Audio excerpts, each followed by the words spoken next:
Hi நண்பர்களே, நீங்கள் பார்த்தீங்கன்னா இப்போ நம்ம வந்து பப்ளிக் கோல்டில் மினிமம் 100 ரிங்கேட்லேயே வந்து கோல்டு சேவிங் ஆரம்பிக்கலாம். ஸோ கோல்டு சேவிங் செய்யறதுக்கு உங்களுக்கு பெரிய அமௌண்ட்லாம் தேவையில்லைங்க. ஜஸ்ட் மினிமம் 100 ரிங்கேட் உங்கள்கிட்ட இருக்கா, கண்டிப்பாக நீங்கள் வந்து கோல்டு சேவிங்கை ஆரம்பிக்க முடியும்.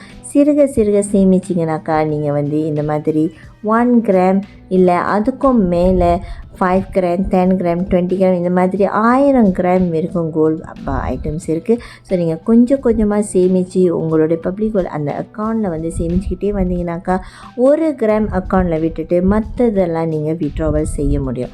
ஸோ நீங்கள் வந்து கோல்டு சேவிங் செஞ்சீங்கன்னாக்கா ஃப்யூச்சரில் உங்களுக்கு நிறைய பெனிஃபிட் இருக்குங்க.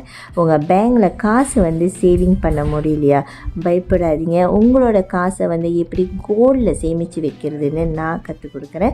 ஸோ என்னோடய ப்ரொஃபைலில் போய்ட்டு லிங்க் இருக்கும், அங்கே கிளிக் பண்ணிவிட்டு எனக்கு வாட்ஸ்அப் பண்ணுங்கள். கரெக்டான முறையில் எப்படி சேவிங் பண்ணலான்னு நான் உங்களுக்கு கற்றுக் கொடுக்குறேன்.